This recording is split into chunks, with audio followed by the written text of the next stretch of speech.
Bonjour à tous et bienvenue sur la chaîne de l'Institut des Libertés pour un nouveau délit d'opinion. Comme à mon habitude, je suis avec Charles Gave. Bonjour Charles. Et bonjour. Alors cette émission est un petit peu particulière, comme j'avais annoncé la semaine dernière. Donc nous avons l'habitude de traiter de l'actualité de la dernière semaine. Et cette fois-ci, nous allons revenir sur un petit peu toute l'année 2022. Donc pour préparer cette émission, j'ai re-regardé certaines de nos vieilles émissions. Pas été trop dur ? Oh non, ça va. En plus, je regardais un peu en accéléré pour aller plus vite. Donc évidemment, on va pas revenir sur tous les sujets que nous avons abordés, puisque par moment, ce qu'on évoque est du niveau du fait divers ou des choses comme ça, ou alors sur l'éphémère. Il y a des choses éphémères, ou alors des sujets que l'on évoque plusieurs fois. Prenons par exemple la guerre en Ukraine. Évidemment, nous n'en avons pas parlé qu'une seule fois. C'est quelque chose une actualité continue. Nous avons parlé de bien d'autres choses, et donc j'ai sélectionné quelques sujets qui, selon moi, mettent en lumière principalement ce qui s'est passé cette année de manière importante. Je précise d'ailleurs que si vous voulez nous soutenir, je pense que la manière la plus efficace de le faire, c'est de partager ces vidéos sur vos différents réseaux sociaux, sur Twitter, sur Facebook, sur tout ça, sur vos conversations de groupe, sur vos conversations familiales, ainsi que de mettre un pouce sur cette vidéo, ce qui améliore donc le référencement. Partons tout de suite. Durant le mois de janvier, nous avions pas mal parlé de l'élection présidentielle. C'était à ce moment-là le sujet dont on parlait le plus. Un peu moins d'ailleurs paradoxalement lors des mois suivants, alors qu'on était plus proche de l'échéance. La faute notamment au conflit en Ukraine. Alors je voudrais revenir de manière un petit peu dézoomée sur cette élection présidentielle. Quelles attentes aviez-vous sur cette présidentielle et qu'est-ce qui vous a déçu principalement ? Alors, c'est une bonne question. Mais d'abord, on a la même chose toujours en France, c'est-à-dire que le candidat officiel, entre guillemets, en quelque sorte, gagne toujours. Et donc, on sait déjà quel est son programme, qu'il soutient. Bon, c'est le monde européen des années 70, enfin. Et donc, moi, j'espérais qu'il allait avoir une espèce d'ouverture de la parole, en quelque sorte, qu'on allait pouvoir dire des choses qu'on n'avait pas eu le droit de dire jusque-là. Quelque part, et grâce à Zemmour, c'est ce qu'on a eu. Mais ça a été une parole qui a été libérée dans un endroit qu'il fallait libérer, comme tous les endroits qui ne sont pas libérés, mais on aurait pu libérer d'autres choses. C'est-à-dire que j'ai trouvé que finalement, le débat dans l'élection présidentielle n'a pas porté sur l'essentiel. C'est-à-dire, on a évité avec soin de parler de la façon dont le pouvoir avait été monopolisé par une caste et comment on peut s'en libérer. Donc pour moi, le débat essentiel, c'était cette caste au pouvoir, la façon dont elle avait domestiqué la presse, les relations incestueuses avec l'économie, etc. Donc j'avais l'impression que le débat, c'était comment libérer les Français. Et il n'a pas eu lieu. Et on a eu, comme toujours, le candidat officiel qui a été élu. Donc ça m'a laissé un étrange goût, parce que j'ai cru qu'on allait avoir un candidat qui allait libérer, puis finalement il s'est enfermé dans un rôle qui était très limité, quoi. Oui, c'est-à-dire que je trouve aussi que ce qui a été décevant, c'est que dans une première partie de la campagne, Zemmour a fait un boulot assez polémique de libération de la parole qu'il a plutôt bien rempli d'ailleurs, et je pense que c'est pour ça qu'il y a eu un engouement autour de lui. Et puis, plus on s'est rapproché de la présidentielle, plus la manière de voter pouvait changer, et la manière de voter des gens s'orientait donc du vote polémique au vote quelque part utile, c'est-à-dire qui incarne véritablement le pouvoir aussi. Et je pense que ça, c'est quelque chose que Zemmour n'a pas tellement su faire, c'est réussir à incarner le pouvoir. En fait, il a fait pas une campagne pour la France, mais une campagne pour Paris, quoi. C'est-à-dire j'imagine qu'il avait quand même pas mal de... il est, comment dire, il me semblait qu'il voulait faire une campagne en n'allant jamais à Paris, et lui, il a fait une campagne à partir de Paris. Donc j'ai trouvé ça un petit peu limité, quoi. C'était. Alors j'avais essayé d'aider au début, puis on n'a pas eu besoin de mes services, donc je suis parti assez rapidement. Mais je dis pas ça parce que je suis déçu, je dis ça simplement parce qu'on n'a toujours pas ouvert les vrais débats en France. On continue à botter en touche. Effectivement, j'ai une impression qu'il y a une sorte que cette campagne a été pour Éric Zemmour un peu hémiplégique, c'est-à-dire qu'il y avait une moitié qui était bien, voilà, parler d'immigration, d'identité, ce sont des choses importantes, et effectivement il y a d'autres sujets qui sont tout aussi sérieux, qui n'ont pas forcément été abordés, qui auraient pu quand même avoir la souveraineté, voilà. Juridique, souveraineté monétaire, souveraineté politique, souveraineté militaire, dont on se rend compte qu'on l'a perdu aussi. Et donc, il y avait toute la tranche souveraineté. Bon, on a parlé de l'identité, très bien, mais toute la tranche souveraineté dont on n'a absolument pas parlé. Et moi, c'est celle que j'attendais. Et alors, est-ce qu'au-delà de cette candidature-là, vous attendiez peut-être d'autres choses, par exemple de la part de Marine Le Pen, Non, ce qu'il y a eu d'intéressant, c'est de voir la différence qui s'est passée entre l'élection présidentielle et l'élection législative, où elle a fait un tabac. Donc, on sent bien que la France... périphérique, pour parler comme Guigny, a trouvé son candidat, a trouvé son parti. Donc je crois que la grande nouveauté, c'est que le Républicain, qui était en principe le parti des provinces et tout, il n'existe plus, quoi, on le voit tous les jours. Et puis maintenant, on a le Front National qui est devenu, enfin le Rassemblement National, qui est devenu le parti des émigrés intérieurs, si j'ose dire. Oui. Voilà, ça c'est une nouveauté. Et il va sans doute ne faire que se renforcer dans les années qui viennent. Et alors, ensuite, courant février, nous avons eu un mouvement très, très concret contre toutes les restrictions vis-à-vis du Covid. Donc c'était le moment où le gouvernement allégeait les mesures vis-à-vis du pass sanitaire, tout ça. On avait aussi les truckers du Canada qui avaient fait sensation. Et alors donc il faut quand même observer que même si aujourd'hui on a l'air de dinosaures puisque les soignants non vaccinés ne peuvent toujours pas travailler, il faut tout de même observer que beaucoup de restrictions vis-à-vis du Covid dans le monde se sont allégées, voire ont complètement disparu.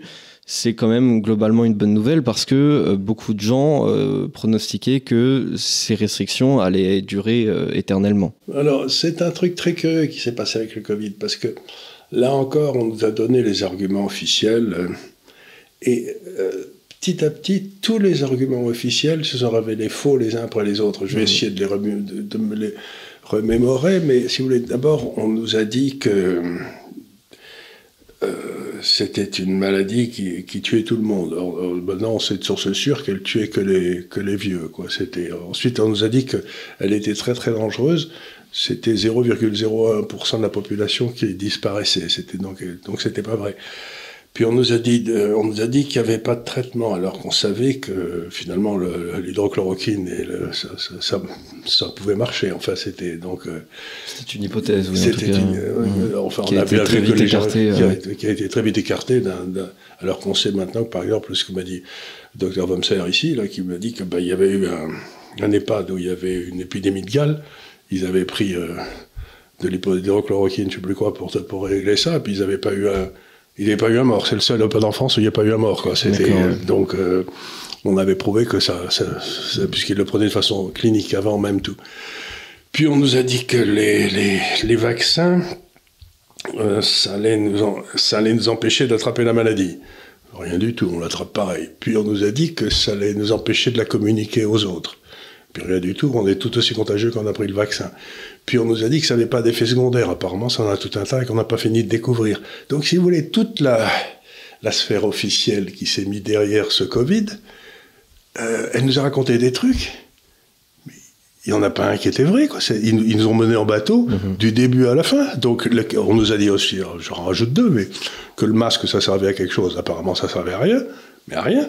Et on nous a dit que le confinement, ça servait à quelque chose, et en fait, ça a aggravé la maladie. Puisque vous mettiez des gens, s'il y en avait un qui l'avait, il valait beaucoup mieux de permettre aux gens de se balader. Donc, on ne comprend pas pourquoi on a tout fermé, on ne comprend pas pourquoi on a ramassé encore je ne sais pas combien de centaines de milliards de déficit pour fermer tout, alors que apparemment c'était un peu plus qu'une grosse grippe, mais guère plus.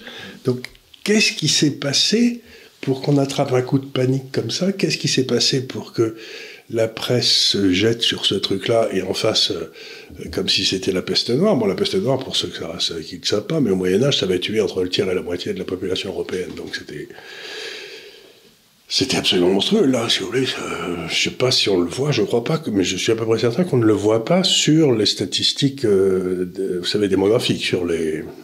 Oui, effectivement, sur les balances démographiques, je ne sais pas si on le voit. Donc, ben voilà, et je me dis, mais qu'est-ce qui s'est passé? C'était une des premières tentatives de manipulation de l'opinion publique à taille gigantesque, et dans beaucoup de pays démocratiques, sans que je comprenne très bien pourquoi. Parce que ça n'a pas eu lieu en Suède, ça n'a pas eu lieu en Afrique. En Afrique, il ne s'est rien passé, ils sont tous très jeunes, mais... donc voilà, il y a eu quelque chose qui s'est passé là qu'on n'a pas encore analysé. Il y a effectivement une panique généralisée, en plus. Mais qui était créée par le gouvernement. Je me souviens de ce croque-mort de Salomon là, qui venait tous les soirs nous annoncer au milieu du journal de 20h. Combien il y avait de morts chaque jour. Et alors ça a des effets dramatiques. Il y a des enfants aujourd'hui qui sont dans un état de panique avancée. Enfin bref, il y a des cas de suicide d'enfants, ce qu'on n'avait jamais vu, quoi. Tout à fait, oui, il y a eu une vague de suicides. Mais d'enfants entre 6 et 10 ans. Et puis, il faut noter aussi que pour l'éducation des enfants, c'est tout de même extrêmement important de pouvoir voir dans l'intégralité, par exemple, le visage de ses parents. Le visage des enseignants, le visage de ses copains. Et on a eu ce masque qu'on a eu sur la tête pendant pas mal de temps. Et qui servait à rien. Qui servait pas à grand chose, effectivement. Qui servait à rien, c'était le masque qui servait à rien. Et je vois encore des gens dans la rue en ce moment, quand je me promène, côté de l'avenue Victor Hugo, qui ont des masques. Mais je me dis, mais pourquoi ? Ça, à la limite, si eux, ils ont envie de mettre un masque, ils peuvent, mais quand pense-t-il que ça va les protéger ? Et d'ailleurs, c'est très intéressant parce que dans un sondage récent, à supposer que le sondage n'est pas complètement bidonné, il me semblait que 80% des gens ou 70% des gens voulaient le retour du masque obligatoire dans les transports en commun. Sauf que lorsque je prends les transports en commun, j'observe bien qu'il n'y a pas 70% des gens qui mettent un masque. Donc c'est-à-dire qu'ils ont peut-être... soit ils n'ont pas envie, eux, de mettre un masque, mais ils ont envie que tout le reste du monde mette un masque, soit soit ils n'ont envie de mettre un masque que parce qu'on les oblige et non pas parce qu'ils ont envie de le mettre. Ou alors le sondage a été fait dans un endroit où il n'y avait pas les gens qui prennent les transports en commun. Oui, peut-être. C'était pas ce qu'on appelle un échantillon représentatif, ce qui peut arriver aussi. Et il y a beaucoup de travail avec les sondages, je peux vous assurer que ça arrive plus souvent que vous ne le pensez. Non, c'est sûr, ça peut arriver. Donc voilà, il y a ce genre pour moi, le truc extraordinaire, ça a été... On s'est servi de cette crise pour annuler toutes nos libertés fondamentales. Le Conseil d'État, on l'a pas vu. Le Conseil constitutionnel, on l'a pas vu. Les syndicats, on les a pas vus. Enfin, je veux dire, toutes les choses qui sont censées protéger les libertés publiques, on les a pas vues. On en a pris plein la tête pour pas un rond. Et maintenant, le gouvernement sait qu'il peut déclencher une dictature sous un motif comme, par exemple, la santé. Absolument, et ce qui est intéressant, c'est que effectivement au début il y avait une sorte de balance à faire entre ce que voulait dire la science et les libertés fondamentales. Ce qu'ils ont fait en Suède. Et ce qui est complètement dingue, c'est que non seulement les libertés fondamentales se sont complètement vautrées face à la science. Ceux qui sont chargés de les défendre, pas les libertés fondamentales, ceux qui sont chargés de les défendre. Oui, et en plus de ça, c'était même pas vraiment la science en plus, puisque au final, chaque information qu'on nous donnait de manière très péremptoire s'est avérée fausse ou beaucoup moins vraie que ce qu'on pensait. Aux États-Unis, on parle de plus en plus d'inculper le docteur Fauci, qui était à l'origine de beaucoup de ces paniques, parce que apparemment, il a menti. Oui. Il a menti sous serment. Et il y a aussi aux États-Unis quelque chose d'assez intéressant, c'est qu'il y a des journaux qui, à ce moment-là, donc pendant l'année 2020-2021, était en accord avec toutes les mesures gouvernementales de fermeture, de confinement, de machin, de vaccination, et qui aujourd'hui demandent des excuses à leurs lecteurs en disant « Nous n'avons pas assez réfléchi sur ce sujet, nous étions d'accord un peu par principe avec tout ce que faisait le gouvernement, et nous n'avons pas fait notre travail de journaliste de remettre en question la parole du pouvoir. » Voilà. Donc c'est intéressant. Et ce qui se passe aux États-Unis aussi, en Floride, qui est un peu l'endroit qui a été en tête de liste de toutes les luttes aux États-Unis contre cette prise en main du gouvernement pour les raisons de sanitaire. Donc, ils viennent de lancer un jury spécial pour analyser toutes les saloperies qu'avaient fait justement les gens qui se sont servis de ça pour d'autres buts. Et donc, il va y avoir un des grands États américains, la Floride, qui est en train de faire une enquête profonde pour savoir s'il y avait des consignes, d'où elles venaient, qui les respectait, qui les respectait pas. Donc, ça va être intéressant parce qu'on va voir sortir un petit peu s'il y a eu des consignes données par je ne sais pas qui, il y aura des traces que ces consignes ont été données. Tout à fait. Ça va être intéressant. Et puis, il y a peut-être aussi quelques affaires de corruption. J'imagine bien que quand vous êtes dans une position de pouvoir, c'est exactement comme avec la FIFA quand vous donnez la Coupe du Monde au Qatar. Hein. Il y a un petit groupe de personnes qui ont un pouvoir immense, qui ont un pouvoir de générer énormément d'argent pour un État. En l'occurrence, ce serait pour une grande entreprise comme Pfizer ou Moderna ou d'autres. Évidemment, j'imagine bien, je pense pas qu'on soit dans un monde de bisounours, j'imagine bien que ces entreprises ont bien voulu graisser la patte de certains qui ont du pouvoir. L'ascenseur. Oui, voilà, c'est sûr. Donc, voilà, ça, on le sait très bien. Et ça, on le sait d'autant mieux que, par exemple, la vice-présidente américaine, tout le monde sait qu'elle est complètement dans les mains des sociétés pharmaceutiques. Si vous voulez, les politiciens aux États-Unis, ils sont soit dans les mains des sociétés pharmaceutiques, soit dans les mains des sociétés d'armement. Ben là, elle, c'était de la pharmacie. Non, en l'occurrence, c'était la pharmacie. Et Biden, c'est plutôt l'armement.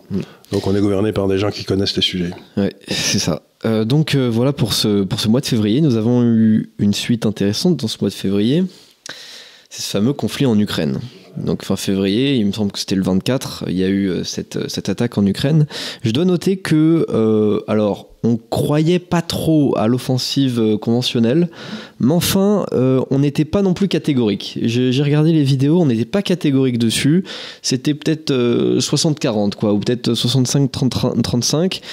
D'autres gens disaient de manière très péremptoire que ça n'allait absolument jamais arriver. Nous, on pensait que ça n'allait pas nécessairement arriver, mais on acceptait quand même une part de doute. Donc, je suis plutôt fier de nous, parce que voilà, on disait ce qu'on pensait, mais enfin, on disait pas non plus moins que les autres. qu'on avait, voilà, on a eu tort, mais on disait pas non plus qu'on avait raison, quelque part.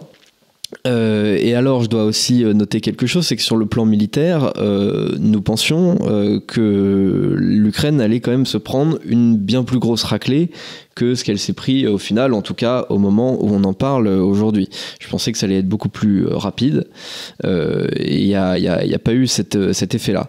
Alors, on peut aussi aujourd'hui dézoomer un peu cette question de l'Ukraine et repartir un peu à partir de février. Quelle est votre analyse générale sur ces derniers mois, donc quasiment une année entière de conflit ? De conflit. Alors, d'abord, c'est un conflit qui vient de loin. On en a souvent parlé. C'est un conflit qui vient de loin, puisque on avait reçu ici d'autres personnes, comme Pozzo di Borgo, là, qui expliquait que Poutine avait dit 10 fois, aussi bien au président américain qu'au président français, qu'au premier ministre anglais, que si l'Ukraine rentrait dans l'OTAN, ou faisait mine de rentrer dans l'OTAN, eh ben, il lui rentrait dedans, quoi. Bon. Donc, on a sous-estimé. Est-ce que les gens qui nous gouvernent ont pensé que Poutine bluffait? Moi, j'écoute Poutine depuis des années. Il y a une chose qu'il ne fait jamais, c'est bluffer. Il dit en général ce qu'il va faire, et puis ensuite il le fait. Bon. Il n'en reste pas moins qu'on a été surpris par l'attaque, et que le conflit a été plus lent. Mais ce qui m'a le plus surpris dans cette attaque, c'est que du point de vue militaire, comment dire, elle n'avait aucun sens. Si vous voulez envahir comme un pays comme l'Ukraine, qui est grand comme, je sais pas, qui est beaucoup plus grand que la France, vous ne le faites pas, et il y a une population de 40 millions de personnes, vous ne le faites pas avec 150 000 hommes. En plus de ça, le front était extrêmement étendu. C'est pas comme aujourd'hui. C'était sur 2000 km, c'était énorme. Ça partait même du nord avec la Biélorussie sur Kiev. Donc il y avait tout cet immense front. Donc, il a envahi avec simplement 150 000 personnes, alors qu'il aurait fallu au moins 600 000. Quoi. L'armée ukrainienne devait faire 300 000 à 400 000. Vous envahissez pas un pays avec une armée qui a la moitié de la... Bon. Et là, il n'y a que deux explications. Soit ils s'attendaient à ce que l'Ukraine s'écroule parce qu'ils pensaient que les gars qui étaient au pouvoir étaient des pantins, que les Ukrainiens allaient être contents de se retrouver avec la mère patrie. Soit alors, ils se disaient, la seule chose qui nous intéresse, c'est de reprendre toute la partie russe de l'Ukraine. Le reste, on s'en fout un peu. Et pour maintenir des relations à peu près normales dans le futur, on ne va pas détruire l'infrastructure. Et puis, quand les Ukrainiens ont commencé à attaquer l'infrastructure, c'est le fameux pont qui relie la Crimée à la Russie, et ben là, ils ont passé à la deuxième étape, c'était quoi, je crois en juillet. Et ils ont fait plus de gens. Et puis maintenant, ils détruisent l'infrastructure. Donc la stratégie militaire russe, c'est toujours la vague de fond qui annihile tout en face. C'est pour ça qu'ils ont eu tellement de morts pendant la guerre de 40. C'est que ils écrabouillaient les gens sur le poids de leurs armes, quoi, et de leur personnel. Ils étaient très nombreux. Et là, ils ont commencé avec une stratégie qui n'était pas du tout la leur, qui était une stratégie, dans le fond, ils déclenchaient un conflit pour arriver à, sans doute, ce que je pense, je me peux tromper, à un arrangement international qui aurait, dans le fond, neutralisé l'Ukraine une fois pour toutes pour qu'on y arrive. Comme en mars, tout le monde était d'accord pour arriver à ça, ce qui était leur but. À ce moment-là, les Anglais et les Américains ont dit en aucun cas on continue la guerre. Donc à ce moment-là, leur stratégie qui était d'essayer d'arriver à un accord qui neutralise l'Ukraine une fois pour toutes, marchait plus, et donc ils sont partis dans le costume. Donc j'ai l'impression qu'il y avait deux parties dans cette guerre. La première, c'était la recherche de l'accord international, qui se allait jusqu'à mars-avril, quoi. Et la deuxième, qui est de dire, bon, on est dans ce truc-là, maintenant il faut gagner. Et c'est à partir de juillet. Et pour des raisons que tout le monde comprend, c'est plus facile de faire la guerre quand le sol est gelé que quand le sol est tout mou. Donc on sait que maintenant...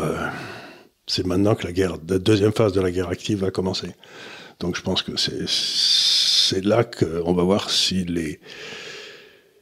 les Ukrainiens se font écrabouiller par les Russes ou pas, quoi. Ça va être dans les 2 mois qui viennent.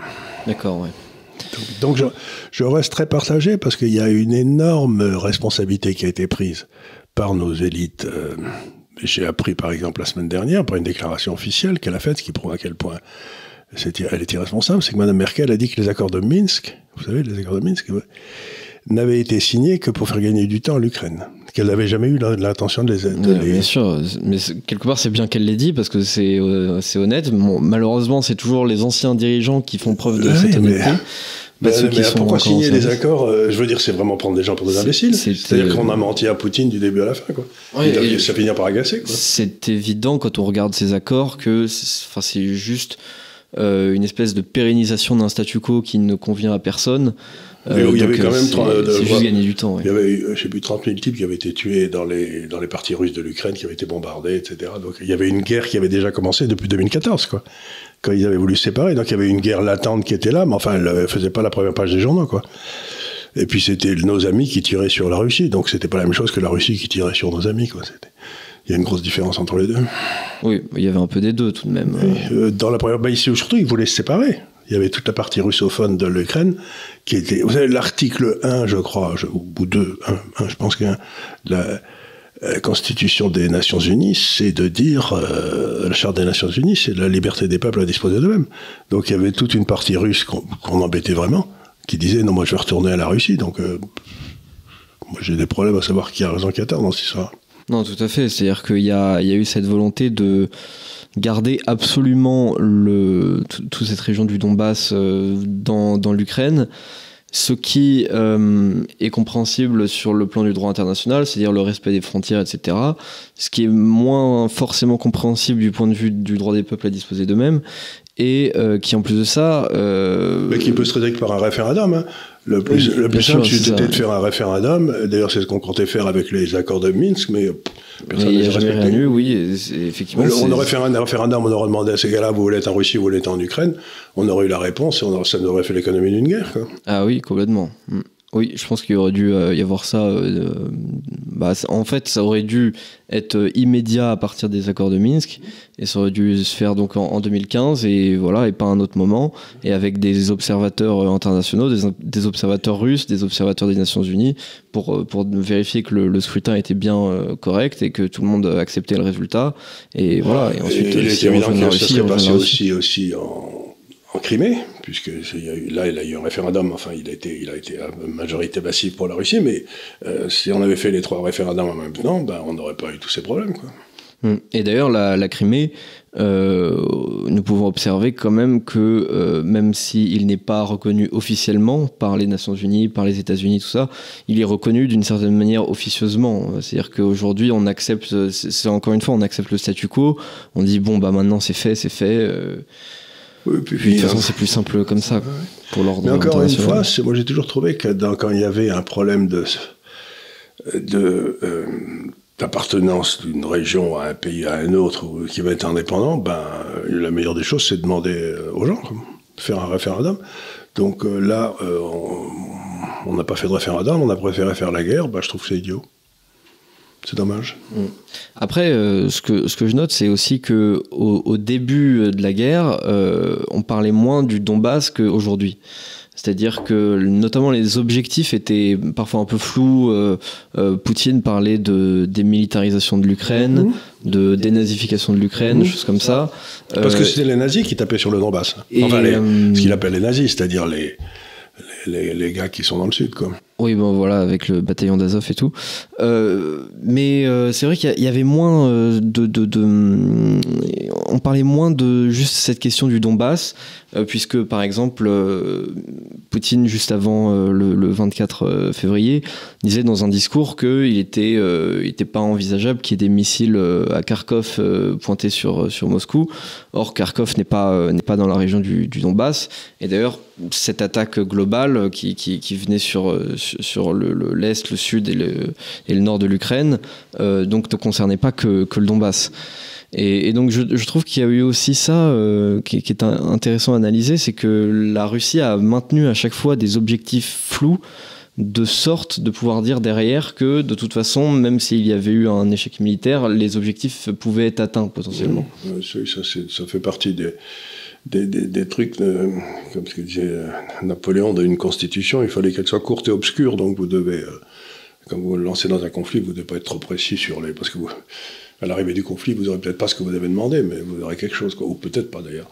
Donc, mais il s'est passé des tas de choses, mais aussi c'est que les gens ne savent pas, parce que c'est une histoire très compliquée, celle de la région de l'Ukraine et tout, c'est qu'il y a une partie importante de l'Ukraine que la Pologne considère être comme polonaise, puisque ça leur avait été piqué par Staline après 1945. Et puis il y a une partie importante de l'Ukraine que la Hongrie considère comme être hongroise, c'est-à-dire le sud. Et vous avez comme ça plein de trucs où on se dit, dans le fond, ça arrangerait peut-être des tas de vieilles nations que l'Ukraine disparaisse. C'est-à-dire qu'il y en a un tiers qui retourne à la Pologne, un tiers qui retourne et le dernier tiers qui aille à la Hongrie, et puis comme ça, on n'aurait plus d'environnement, quoi. Je trouve en tout cas que Zelensky fait preuve d'un certain zèle qui énerve de plus en plus d'Européens qui pourtant soutiennent pas mal l'Ukraine par principe. C'est-à-dire que notamment il y avait donc cette affaire du missile qui était arrivé là de l'autre côté de la frontière, du côté de la Pologne. Qui avait été probablement envoyé par Zelensky d'ailleurs. Et le président polonais, qui est quand même pas pro-russe, qui est même très franchement pro-Ukraine, avait quand même fait preuve d'honnêteté en disant bon, on a fait une analyse, a priori c'est pas un missile russe, c'est un système antimissile ukrainien. Et après ça, Zelensky a quand même réagi en disant que il n'aurait pas dû le dire, c'est-à-dire qu'il n'aurait pas dû dire la vérité. Ça par exemple c'est très gênant. Ça veut dire que c'est probablement Zelensky qui l'avait tiré, oui. Oui, voilà, volontairement ou involontairement, mais oui, non, mais probablement volontairement pour essayer d'entraîner les autres dans le conflit. Mais ça veut dire que c'est toujours comme ça que ça commence. Quand vous avez fait ce qu'on appelle en termes diplomatiques une alliance offensive et défensive, c'est ce qu'on est en train d'essayer. Au moins, on n'aurait pas fait ça avec. C'est-à-dire que si quelqu'un attaquait l'Ukraine, à ce moment-là, c'est pour ça qu'il ne pouvait pas rentrer dans l'OTAN, c'est que si quelqu'un attaquait l'Ukraine ou si l'Ukraine attaquait quelqu'un, mettons qu'ils attaquent une partie de la Russie, tout seul, comme des grands, à ce moment-là, tout l'OTAN y passe. Vous voyez, à un moment, vous avez fait une. Donc, c'est l'article 5, ouais. Donc c'est très embêtant. Donc un pays ne doit jamais entrer dans une alliance offensive et défensive. C'est ça qui nous a amené à la guerre de 14, c'est-à-dire que la Serbie a été attaquée par l'Autriche, laquelle a été défendue par l'Allemagne, la Serbie a été défendue par la Russie, nous on défendait la Russie, puis tout, et hop, 3 millions de morts français 4 ans après, quoi. Des jeunes entre 20 et 40 ans s'en sont jamais remis, quoi. Ouais. Donc les offensives, c'est de la folie, quoi. Donc ce que M. Zelensky demande, c'est qu'on ait une alliance offensive et défensive avec lui, alors que c'est un gros irresponsable. Mais ça va pas, non? Et quelque part, justement, c'était un peu quand même rassurant de voir sur cette affaire que, alors, le soir même du truc, il y a eu une panique générale. Bon, ça s'est quand même assez rapidement calmé et les pays membres de l'OTAN ont quand même assez rapidement conclu qu'il fallait pas s'emballer, fallait pas engager les États-Unis en premier, d'ailleurs. Voilà, donc tout le monde s'est vite calmé et le conflit ne s'est pas emballé, même si peut-être que Zelensky le souhaitait. En tout cas, c'était dans son intérêt. Il faut être fou pour souhaiter un emballement du conflit. Il faut avoir perdu complètement les pédales. C'est-à-dire que de vouloir que qu'on passe à un conflit dans lequel l'Europe entière serait prise, honnêtement, qu'est-ce que les Français en ont à foutre du Donbass? Disons que c'est extraordinairement irresponsable, puisque ce serait vouloir que d'autres nations se mettent dans un conflit, donc qu'il y ait des milliers de morts en plus, etc. Après, c'est dans son intérêt. C'est-à-dire qu'il a pas envie il a envie d'avoir un plus gros soutien encore, peut-être de mettre l'armée russe encore plus en difficulté. Donc c'est son intérêt, mais c'est irresponsable. Oui, mais bon, moi je crois pas une seconde que ce soit l'intérêt de son peuple, parce que son peuple, en attendant, ils ont déjà eu plus de 100 000 jeunes hommes tués, c'est pas une bonne idée, hein. Oui, mais justement, peut-être qu'il voudrait avoir davantage de soutien, peut-être même du soutien. On est 100 000 jeunes Français qui se fassent tuer. Ça serait un gros soutien, ça. Non, mais simplement, M. Zelensky me paraît un fauteur de guerre tout à fait remarquable. C'est un type... voilà. Moi, c'est un gars avec lequel il me semble que je ne ferai jamais aucune affaire, quoi. C'est pas possible. On ne peut pas lui faire confiance. Oui, en tout cas, oui, il n'a pas forcément un jeu extrêmement clair vis-à-vis des autres pays européens. Et par moment, et puis en plus, il ne faut pas oublier que c'était un pays qui était épouvantablement algéré, dans lequel il y avait une corruption épouvantable, qui était vendue aux États-Unis, je veux dire, qui a accepté que le président américain vire le procureur général pour dédouaner le fils du président américain. Moi, je veux dire, c'est un pays, personne de raisonnable ne fait des affaires en Ukraine, quoi. C'est un pays de brigands. À moins d'avoir déjà un pied dans le gouvernement. À moins déjà le gouvernement et de pouvoir voler les trucs. Bon, mais ça c'est autre chose. Si vous volez, c'est autre chose. J'en ai parlé avec un vieil ami russe qui était à New York. Et justement, on parlait de l'Ukraine à l'époque, c'était il y a déjà 10 ou 15 ans, parce que ça fait 15 ans que l'Ukraine se viande, hein, au moins. Et je vais dire, qu'est-ce que vous pensez de l'Ukraine? Il m'avait dit, écoutez, moi je viens de là-bas. Je peux vous expliquer, c'est pas difficile. C'est exactement comme vous ouvrez un café à Naples. Il marche très bien, et puis vous avez deux types en gabardine qui arrivent et qui vous disent que le café, il n'est pas à vous, que vous devriez prendre l'avion, et que sans ça, il pourrait arriver des ennuis à vos enfants. Vous voyez ce que je veux dire? C'est la mafia qui arrive et qui prend le contrôle du café. Il m'a dit, l'Ukraine, c'est ça. J'ai pas envie de mourir pour un pays de brigands. Non, mais ça, oui. J'ai pas envie de mourir. Regardez le niveau de vie de l'Ukraine qui était plus élevé que celui de la Russie quand le mur de Berlin est tombé. Aujourd'hui, le niveau de vie de la Russie est 4 fois de plus. Donc il y a un pays qui est géré par un type qui n'est pas bien convenable, mais enfin qui a fait les investisseurs, qui a rebâti l'armée, qui a rebâti l'État, qui a fait des tas de choses qui ont l'air de marcher, et de l'autre côté, un pays de brigands. Et tout le monde m'explique que le pays de brigands, c'est l'endroit où il y a les gens, où c'est le petit Jésus est né là. Mais arrêtez une seconde. Non, c'est sûr, il faut il arrêter. Il est né dans un autre pays de brigands, par là-bas. Il y a un angélisme parfois un peu gênant, c'est-à-dire que... Donc on représente Zelensky comme un honnête homme, il ne faut pas rigoler, quoi. Certains vont considérer effectivement que d'un côté la Russie est une énorme dictature et de l'autre côté que l'Ukraine est une démocratie. Il faut savoir que dans le classement mondial des démocraties, l'Ukraine et la Russie sont à peu près au même endroit. Donc il y a autant d'autocratie, de corruption dans l'un que dans l'autre, quoi. Nous avions un autre sujet aussi assez intéressant cette année qui a eu pas mal de répercussions. C'est l'avortement aux États-Unis, notamment, avec cet arrêt de la Cour suprême qui revenait sur Roe versus Wade et qui a eu derrière des lourdes conséquences, puisque donc des États ont décidé de restreindre énormément ce droit à l'avortement en des termes parfois que je ne rejoins pas tellement, même si j'étais plutôt favorable à cette décision de la Cour suprême. Je me demandais, avec notamment ce qui s'est passé vis-à-vis des midterms, si vous pensez qu'il y avait peut-être un rapport entre les deux. Est-ce que les républicains se sont pas octroyés un peu trop de pouvoir vis-à-vis de ça et n'ont pas dégoûté trop de gens d'abord, vis-à-vis de l'avortement? En principe, la Cour suprême des États-Unis ne rentre pas dans le jeu politique. Ce qui s'était passé au moment où ils ont passé Roe contre Wade, c'est qu'il y avait les États-Unis qui avaient ce problème de l'avortement qui était grave. Et ce qui s'était passé, c'est que ils avaient découvert dans la Constitution américaine, dans les écrits des pères fondateurs, un droit à l'avortement qui n'a jamais existé.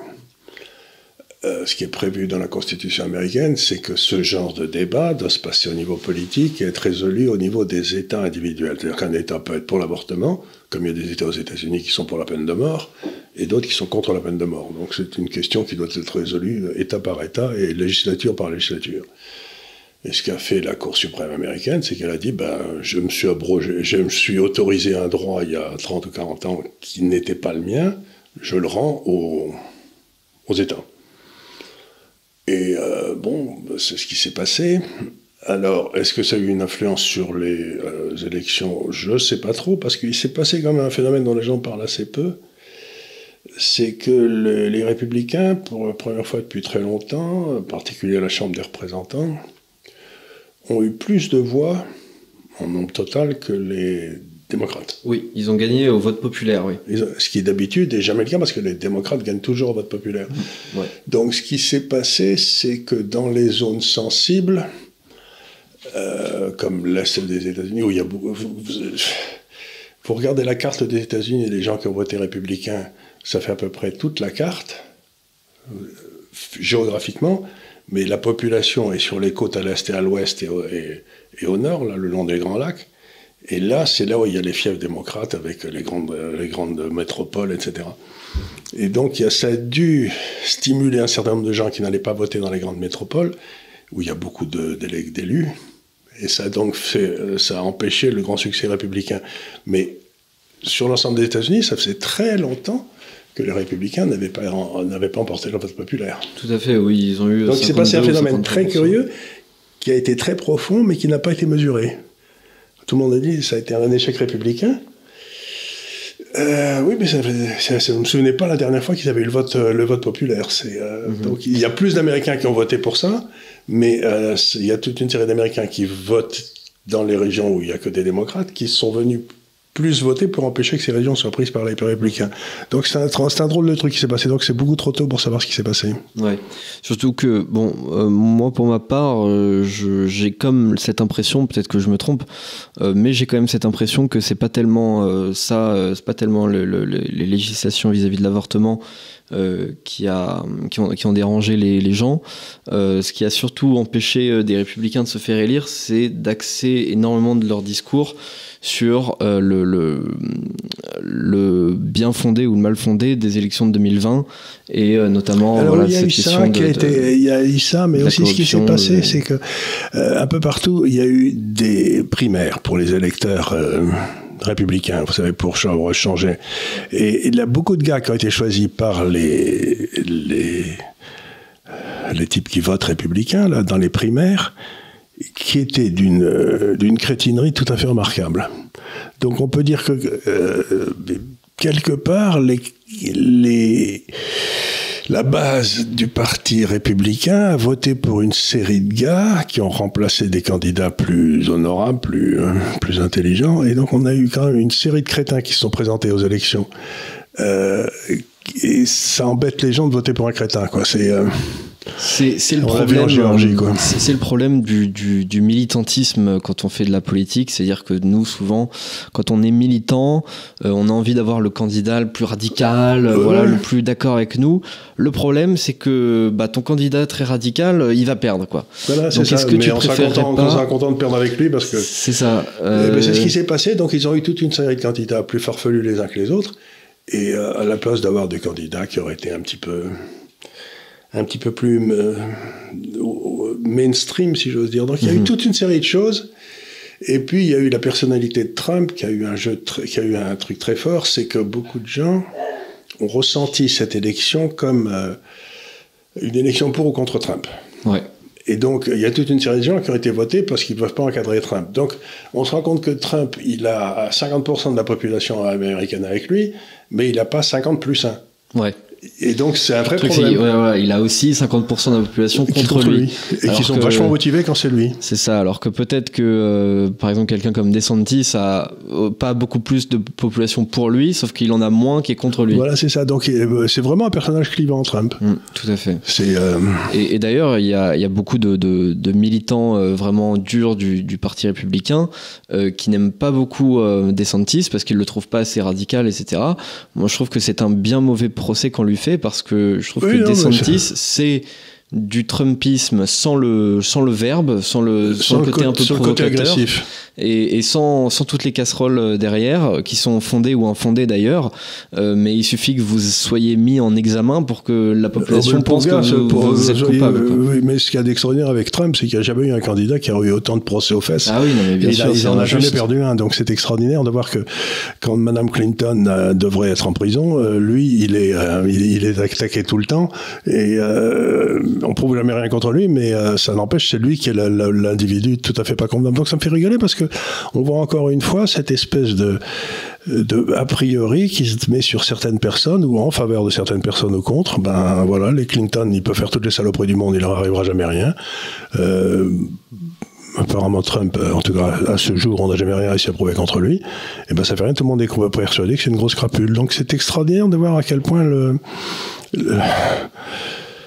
selon que vous serez blanc ou noir, les jugements de cour vous feront. C'est la vieille histoire de La Fontaine, voilà. Selon que vous serez puissant ou misérable, les jugements de cour vous feront blanc ou noir, disait La Fontaine. Rien n'a changé. Alors, il y a bien sûr un autre sujet au long cours que nous avons traité pendant cette année, et dans lequel vous avez été plutôt précurseur d'ailleurs, c'est ce sujet de la crise énergétique. Oui. C'est un sujet qui en plus a fait franchement une bonne partie, je pense, du succès de cette chaîne YouTube. C'est que vous en avez parlé avant que tout le monde en parle. Et je vais continuer à en parler. On va continuer à en parler. Et vous posiez d'ailleurs un diagnostic assez juste là-dessus. Est-ce que vous avez une vision, comment dire, un peu évolutive de cette question? Est-ce que vous avez de nouvelles choses à dire? J'en ai déjà parlé un petit peu, je crois, la semaine dernière. J'ai fait un papier cette semaine là-dessus. Il y a deux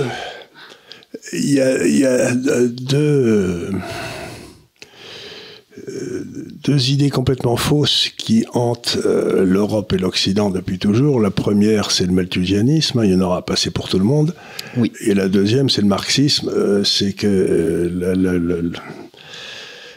la croissance économique ne vient que du vol de ceux qui prennent des risques contre ceux qui en prennent pas. Bon, donc, et ça a été les deux horribles choses contre lesquelles il a fallu lutter. Et je regarde avec stupéfaction et je vois maintenant ce que j'appelle une copulation frénétique entre le marxisme et le malthusianisme, quoi. C'est-à-dire que maintenant, les malthusiens, c'est-à-dire ceux qui nous expliquent qu'il y en a pas assez pour tout le monde, ne disent pas ça va. Comme il le disait quand j'étais jeune, dans 5 ans, il n'y en aura plus, parce que ça fait 250 ans qu'ils le disent et ça n'a jamais marché, donc ils commencent à en avoir marre, quoi. Ils disent, ce qui va se passer, c'est qu'on va tous mourir de chaud. Et donc, il faut qu'on arrête tout de suite toutes les énergies fossiles. Bon, je veux bien, mais pour que on puisse le faire, il faut qu'on ait une organisation politique très forte du système. Et au niveau mondial. Et au niveau mondial, donc un gouvernement mondial avec un KGB mondial qui fera des camps mondiaux. Enfin, je vois très bien. On s'y retrouvera d'ailleurs, j'espère. Sûrement. Et donc voilà, moi que vous soyez dans les miradors, mais je pense pas. Mais ce que je veux dire par là, c'est que on voit maintenant les malthusiens et les marxistes faire alliance pour détruire complètement tout ce qui nous restait de nos libertés fondamentales individuelles. C'est une attaque en règle contre l'individu comme la base et le centre de la société. Donc c'est une attaque profondément antichrétienne. C'est-à-dire le libre arbitre et tout ça, on n'en parle plus. Vous avez le droit d'être d'accord avec nous. Et ça vient dans la suite du Covid, où ils ont trouvé que dans le fond, on pouvait nous faire peur. Donc ils arrivent, le Covid, ensuite maintenant ils nous expliquent qu'ils doivent prendre le pouvoir parce que sans ça on va tous mourir. Et ça me laisse complètement pantois, mais on commence à voir des gens comme celui, Cullen, le bouquin dont j'ai recommandé la lecture. Il a commencé à y avoir un certain nombre de scientifiques qui disaient commencez à bien foutre la paix à la science parce que tout ce que vous dites n'est pas vrai, quoi. Et donc ça me fait plaisir de voir un certain nombre de scientifiques enfin monter au créneau, quoi. D'autant que j'espère que nous allons voir quand même par l'exemple que le grand public va avoir accès à ce genre de statistiques. C'est-à-dire qu'on va voir tout de même des États, peut-être comme la Chine par exemple, qui à mon avis vont réussir en mettant plein de centrales nucléaires à produire une énergie absolument folle sans polluer autant que d'autres pays. Mais en plus, on va peut-être arriver... J'ai lu dans ce livre qui est tout à fait étonnant, il dit par exemple, tout le monde m'explique que la température moyenne a monté. C'est vrai, la température moyenne a monté, mais elle n'est pas montée parce qu'il fait plus chaud pendant l'été, elle est montée parce qu'il fait beaucoup moins froid en hiver. C'est-à-dire que dans toute une série de régions, les États-Unis, l'Europe, les hivers sont beaucoup moins froids. Personne ne sait pourquoi, hein. Mais donc, ce qui veut dire que la température moyenne monte. Mais ça veut dire qu'à la place de faire moins 40, il fait moins 10.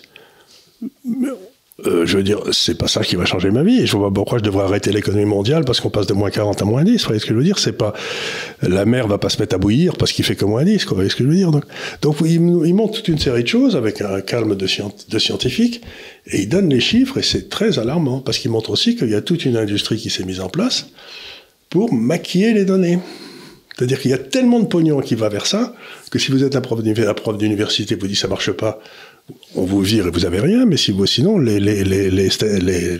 bourses coulent à flot, vous avez tout le pognon, tous les idées. Donc ça me rappelle fâcheusement le Covid et les vaccins, quoi.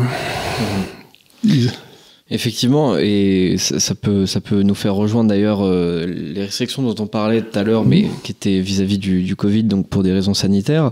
Aujourd'hui, elles semblent pouvoir se justifier et elles vont venir. On va nous dire que je ne peux pas aller voir mes enfants aux États-Unis parce que j'y étais déjà 4 fois dans les 2 dernières années et que c'est trop, quoi. C'est ça, et elles vont pouvoir se justifier en plus de ça beaucoup plus longtemps, puisque cette fois-ci, on n'aura pas à justifier en disant regardez, aujourd'hui, il y a eu tel nombre de morts du Covid. On aura juste à dire oui, mais enfin, on va quand même mourir dans 10 ans. Donc, mais alors, pour mourir dans 10 ans, pour éviter de mourir dans 50 ans, parce qu'il travaille. En plus, il calcule, sur les trucs actuels, on aura une augmentation peut-être de 1 degré dans 50 ans. Bon, je sais pas pourquoi ça change ma vie d'avoir 1 degré en 50 ans, mais en plus, toutes les périodes de réchauffement dans l'histoire ont été des périodes d'accroissement de la civilisation, donc je vois pas où est le problème. Et enfin, si vous voulez, pour ne pas avoir cet accroissement d'1 degré dans 50 ans, on va tuer à peu près 30 millions de personnes en Afrique ou en Asie qui vont passer en dessous du niveau de surveillance. Bon, pour en sauver 50 millions dans 50 ans. Donc là, les 30 millions qui vont mourir l'année prochaine, ça c'est certain. Ils vont tomber à un niveau de misère où ils vont sans doute, par exemple, la Hollande qui va cesser d'exporter toute une série de produits agricoles, c'est le 2e exportateur du monde en produits agricoles, il y a des gens qui vont mourir de faim. Parce que les types en Hollande, ils veulent arrêter les fermes, je sais pas pourquoi ils font je sais pas quoi. Donc, vous avez toute une série de choses comme ça. Et moi, ce qui me surprend, c'est que les gens ne voient, c'est ce que disait Bastia, il y a ce qui se voit et ce qui se voit pas. Donc, ce qui se voit, ce qu'on déclare, c'est qu'on va sauver 50 millions de personnes dans 50 ans. Ce qu'on voit pas, c'est qu'on va tuer 10 millions de personnes ou 20 millions de personnes dans l'année qui vient. Et c'est ça le choix. C'est pas 50 millions de personnes contre aucun. Aujourd'hui, c'est 50 millions de personnes contre 10 l'an prochain. Et qu'est-ce que vous choisissez? Donc, encore une fois, la décision politique, ça n'est pas de faire un choix entre la bonne et la mauvaise décision, c'est de faire le choix entre 2 mauvaises décisions. Moi, je préférais que les 10 millions de personnes ne meurent pas l'an prochain, quoi. Effectivement, c'est selon moi une grosse contradiction des malthusianistes de gauche. Enfin, ils sont à peu près tous de gauche de toute façon, donc voilà. Mais effectivement, l'Afrique est une thématique importante de la thématique du réchauffement climatique. Et donc on nous dit donc ces Africains, il fait assez chaud là où ils sont, il va faire encore plus chaud, donc mais ils vont encore plus c'est pas vrai, il fait pas plus chaud. Et le truc c'est que on oublie tout de même que l'Afrique est extrêmement dépendante de la productivité de l'Occident, notamment des productivités agricoles. Tout ça, ça permet quand même de nourrir des dizaines de millions, enfin même des centaines de millions de personnes. Et effectivement, si on décide de baisser drastiquement la consommation d'énergie en Occident, donc la productivité, on va tuer des millions de personnes aujourd'hui. Et donc, il m'explique que c'est pour sauver la planète. Mais je sais pas. D'abord, et alors, ce qu'il montre aussi très bien, parce qu'il n'est pas économiste, ce garçon, dans son livre, mais il montre quelque chose de très bien, c'est qu'il dit, donc, les modèles qu'ils utilisent pour faire ces prédictions n'ont aucune validité scientifique, et c'est quand même le type qui a créé au Caltech un cours spécial sur les modélisations, comment on fait des modèles. Donc Caltech, c'est un petit peu l'équivalent du MIT, c'est une école d'ingénieurs à un niveau extraordinairement élevé. Donc le type qui crée et qui enseigne le cours sur les modèles, comment on fait des modèles de la réalité, j'imagine qu'il touche sa bille dans les modèles, quoi. Vous voyez ce que je veux dire? C'est pas un journaliste. Et donc il fait ce cours, il explique que les modèles qu'il a bien analysés ne sont pas meilleurs que ceux des années 60 ou 70, c'est-à-dire qu'il n'y a eu aucun progrès fait dans les résultats des modèles depuis les années 70. On n'en sait pas plus en quelque sorte. Bon, il explique pourquoi, c'est très bien. Et il dit maintenant on prend ces modèles dont on ne sait pas s'ils sont bons, enfin on sait qu'on n'y connaît rien de toute façon, et on les met dans des modèles économiques qui sont encore pires. Donc on met un mauvais modèle dans un deuxième mauvais modèle et on arrive à une conclusion qu'on va tous mourir. Qui était la conclusion qu'on cherchait au départ. Ce qui est quand même stupéfiant, non? Oui. Et donc vous lisez ce livre qui est fait par un vrai scientifique, celui-là pas par un plaisantin, et vous vous dites, mais non d'un chien, on nous prend pour des tanches. Hein. C'est extraordinaire. Et avec l'aide de toute la presse, de tous les journaux, et il montre à quel point les journaux prennent toujours les journalistes prennent toujours l'annonce la plus terrifiante. Mais ils ne rajoutent jamais que d'après les calculs du GIEC, là, ça a 0,5% d'arrivée, chance d'arrivée. Qui sont faux d'ailleurs, mais donc il y a une espèce de conjuration entre la presse et les faux scientifiques pour nous expliquer qu'on va tous mourir dans 50 ans. Mais pourquoi je les croirais? Ouais. Et puis en plus de ça, c'est vrai que c'est curieux. Je veux dire, est-ce que tous les journalistes par exemple de BFM TV qui reprennent ce genre d'infos sont-ils prêts, eux, à couper le chauffage et à vivre à 16 degrés chez eux? Je ne sais pas. Je ne sais pas s'ils sont prêts, mais en tout cas, est-ce qu'ils sont compétents? Ce que je veux dire, ils reprennent les modèles, etc., qui ont été faits par des gens qui avaient un intérêt évident à ce que les résultats leur permettent de toucher des subventions gigantesques pour continuer à vivre noblement sans vraiment travailler. Bon, mais et les journalistes reprennent ça comme si c'était descendu du Sinaï avec Moïse sur l'étape de la loi. Mais non. Donc, ils ne font pas leur premier travail de journaliste, c'est de questionner celui qui arrive avec ses résultats. Et ce qu'a fait ce gars dans ce bouquin, c'est qu'il a été regardé, il a lu, il a étudié tous les modèles et il a dit « ça tient pas la route ». Point barre. Et c'est un scientifique. Et donc, moi, j'ai trouvé que c'était un bouquin remarquable parce que c'était fait par un homme honnête et compétent. Puisque son spécialité, c'est justement la modélisation scientifique. Et donc, vous lisez ce bouquin. D'abord, il est pas rigolo à lire, hein, je vous signale, c'est pas un Frédéric Dard, hein, c'est pas San Antonio, mais c'est austère, c'est dur, il fait appel à des notions qui sont pas toujours faciles, mais c'est écrasant. Ce livre, il restera comme un peu le goulag, vous savez, quand le livre L'archipel du goulag, du goulag qui est sorti de Solzhenitsyn, ouais. Ça a complètement déconsidéré. Je me demande si ce livre, ce ne sera pas l'archipel du goulag de l'écologie. Ce serait intéressant, effectivement. Surtout, comme j'étais pas né à l'époque, je sais pas si l'archipel du goulag n'est pas devenu une référence longtemps après sa publication. Non, c'était tout de suite. Il a eu immédiatement le prix Nobel. D'ailleurs, les Russes et les Soviétiques étaient emmerdés, ils l'ont envoyé en Allemagne, et puis ensuite il est parti aux États-Unis où il était vivre dans une forêt de bouleaux là-bas dans le Nord, puis ensuite il est retourné en Russie, puis il est mort en Russie. Et non, c'était dès le départ, parce que là, il a mis en lumière, avec des témoignages précis, le nombre de morts qu'il y avait eu, les saloperies qui avaient eu lieu, et la façon dont ça avait été caché par l'Occident. Il a surtout, c'était ça qui est très intéressant, pendant que lui, on l'a amené au Goulag, il disait qu'il y avait Sartre et Bessiam de Beauvoir qui passaient à Moscou et qui expliquaient que tout allait très bien. Le même jour, quoi. Ouais. Il disait, je me souviens, c'était pendant que je lisais dans le journal que Sartre et Madame de Beauvoir trouvaient que c'était très bien tout ce qui se passait en Russie. Donc c'était intéressant de voir à quel point nos grands esprits étaient déjà en train de nous expliquer que il fallait faire quelque chose, qu'on était dans le malheur le plus total et les mêmes. Après, j'ai l'impression que ce livre très utile n'aura pas la publicité qu'il mérite. Il est déjà le premier des ventes aux États-Unis. Mais tant mieux, tant mieux. Après, il est déjà le premier des ventes aux États-Unis. C'est quand même bien. Écoutez, tant mieux. J'ai l'impression, paradoxalement, qu'il y a un peu moins d'hystérie vis-à-vis de ça aux États-Unis. C'est-à-dire que, par exemple, même prenons la Californie, qui est un État quand même assez à gauche. Ils sont tous fous. Ils font moins attention à leur consommation d'énergie que nous en France, par exemple.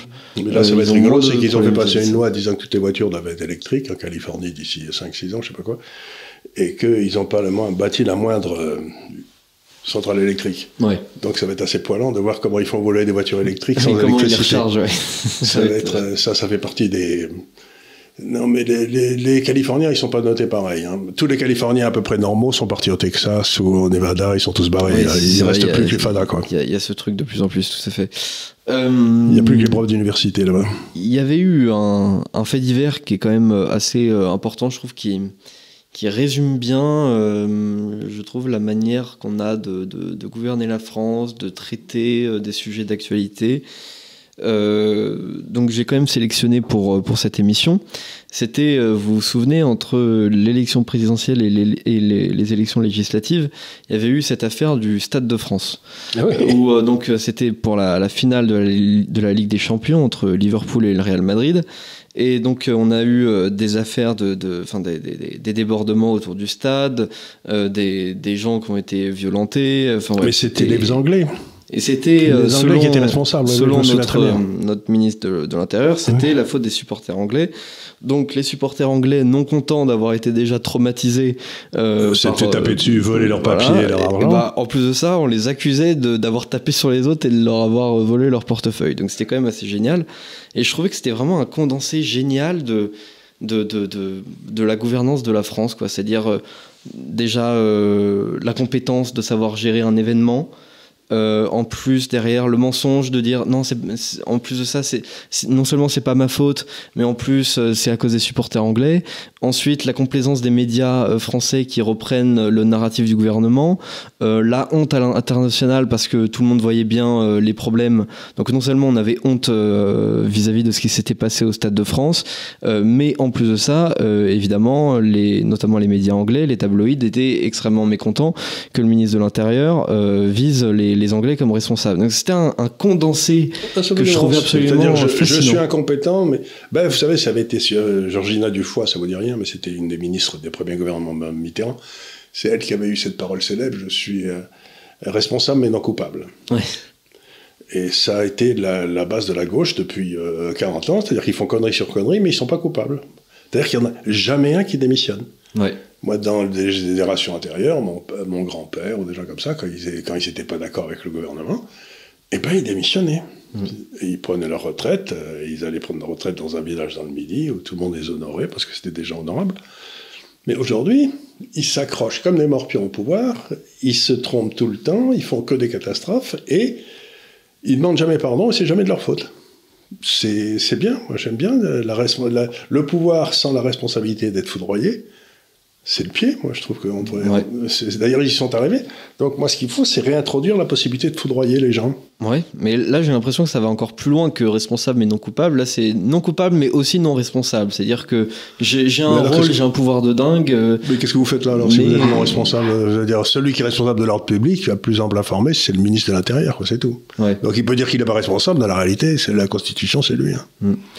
Et, ou le président de la République, il y en a un des deux qui doit sauter. Et on se souvient aussi que donc il y avait eu une enquête vis-à-vis de ça et que comme par magie tous les enregistrements vidéo ont été supprimés. Oui, c'était remarquable. C'est comme le type qui était mort, qui a été suicidé dans la prison à New York. Ça, les caméras étaient en panne, les gardes ne venaient pas voir, ils étaient allés boire un coup dehors. Enfin, il y a comme ça des trucs. Epstein, là, oui, c'était. C'est ça.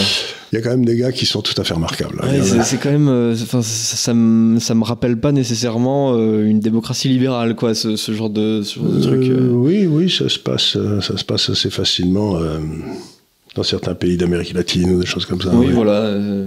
Ça me rappelle plus, des autocraties d'Amérique latine, des trucs ouvertement mafieux. Non, c'était quand même complètement dingue cette affaire. Donc, je voulais un petit peu la rappeler aux gens qui nous écoutent, parce que aussi on oublie souvent ce qui se passe, parce qu'on est très dans l'actualité, et on oublie un peu ce qui se passait auparavant, mais c'était quand même quelque chose d'important.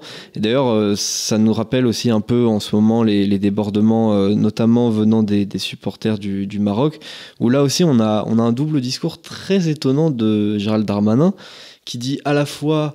Enfin, qui se tourne vers Marine Le Pen en lui disant mais comment vous pensez que les supporters marocains sont plus violents que les autres, etc. Mais comment vous pouvez penser ça? Et à la fois, il prévoit des dispositifs complètement dingues pour éviter des énormes débordements sur les Champs-Élysées. Donc il y a aussi ce côté double discours où nous aussi on a envie de dire à Gérald Darmanin, mais toi, comment est-ce que tu sais qu'il va y avoir des débordements? Tout le monde sait que c'est les paysans bretons qui montent à Paris et qui cassent tout quand l'équipe de France se fait battre, quoi. Oui, c'est ça. Il faut dire les choses telles qu'elles sont. S'il n'y avait pas les paysans bretons ou paysans normands, il n'y aurait jamais d'incident, quoi. Évidemment, c'est de leur faute à eux. C'est de leur faute à eux, ça va sans dire. Prière de ne pas aller à Paris les soirs de match, quand même. Satanés normands, satanés bretons, c'est toujours les mêmes. Toujours les mêmes. Donc voilà pour cette affaire que je voulais un petit peu rappeler. Donc nous avons ensuite eu les législatives dont nous avons un petit peu parlé en début d'émission.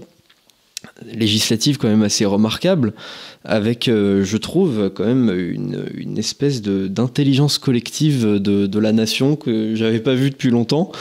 Un côté on ne sait pas vraiment qui on a envie qui nous dirige. En tout cas, on veut que vous n'ayez plus le pouvoir à la place de la République en marche, mais en tout cas on veut que vous n'ayez pas une majorité absolue, et finalement ça ressemble beaucoup plus cette Assemblée nationale qu'on a aujourd'hui à ce qu'on aurait eu avec une proportionnelle partielle que ce qu'on avait auparavant.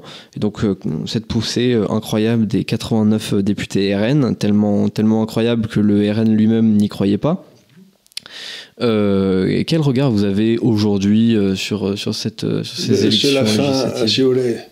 Vous savez, il y avait la coalition entre les socialistes et les gaullistes qui a été au pouvoir pendant longtemps, là. Et là, ce qui se passe, c'est que on a vu d'abord disparaître le Parti socialiste, qui n'existe plus.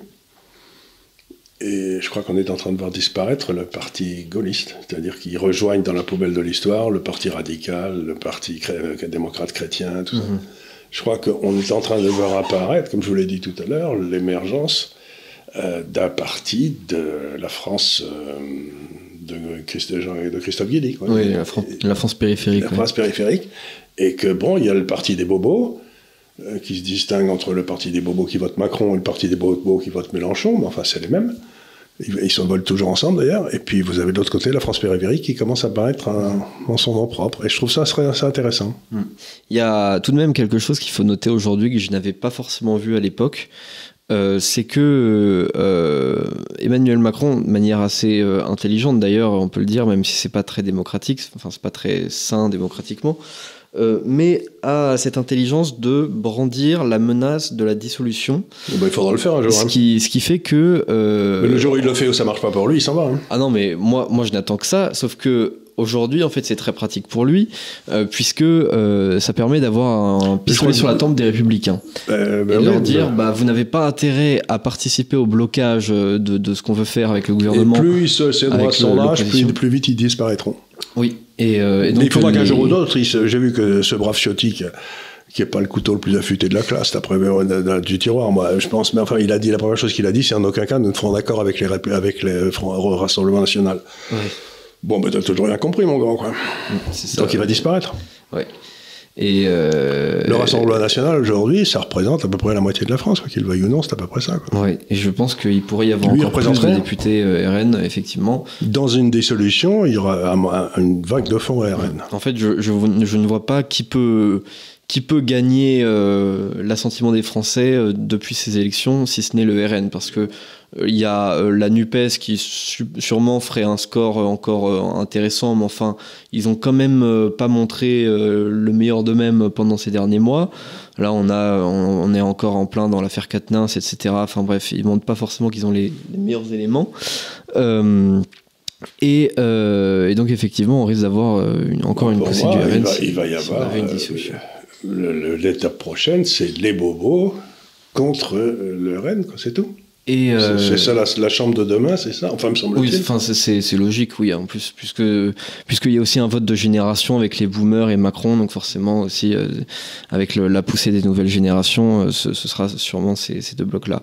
Ben, il y a deux pays, vous voulez, il y a les bobos, il y a les mélenchonistes et les macronistes qui sont favorables à l'immigration, et les autres qui ne sont pas favorables. Donc ça va être le clivage. Ouais. D'un côté, les bobos Mélenchon et Macron, et de l'autre côté, ceux qui ne sont pas d'accord. Oui, ça risque d'être ça le clivage de demain. On le voit d'ailleurs apparaître depuis plusieurs années, mais plus on avance dans le temps... Et Mélenchon, il aura plus de mal à prétendre que c'est pas le cas, à prétendre qu'il est dans l'opposition, parce qu'il est évident qu'il l'est pas, quoi. Oui, enfin on voit bien quand ils déposent des trucs, par exemple quand ils veulent réintégrer les soignants, lorsque le RN leur dit qu'ils sont tout à fait d'accord et qu'ils peuvent enfin faire quelque chose de constructif dans l'opposition, la NUPES se dégonfle et enlève ses textes. Donc t'as envie de dire, en fait vous n'êtes pas l'opposition, quoi, parce que vous êtes une opposition mais qui veut uniquement le vote de ceux qui sont pas dans l'opposition, donc vous n'êtes pas l'opposition.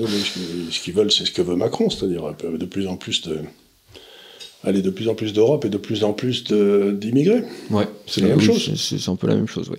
Et donc le tout dernier sujet que je voudrais évoquer, qui d'ailleurs fait écho à ce qu'on vient à ce dont on vient de parler, c'est les élections, donc notamment avec l'exemple de l'Italie et de la Suède, où là on voit bien effectivement, peut-être même encore plus dans le cas de l'Italie, ces deux blocs, avec d'un côté un bloc de droite assez assumé, une union des droites qui est aussi permise par le mode de scrutin, et un triomphe quand même de cette droite assez conservatrice, catholique. En Italie, c'est pas tellement étonnant, parce qu'ils ont une vieille tendance autoritaire qui ressortent de temps en temps, mais en Suède, c'est tout à fait étonnant. C'est de voir qu'il y a toute une série de gens considérés comme quasiment au niveau du nazisme le plus absolu, ce qui n'était pas le cas, c'était des braves Suédois, et qui maintenant sont au pouvoir. Donc c'est une défaite gigantesque et puis maintenant on va apparaître aussi des scandales de corruption en Europe avec Madame van der Leyen, l'autre grecque qui a 1,5 million d'euros en cash et qui ne sait pas qu'elle a ça chez elle.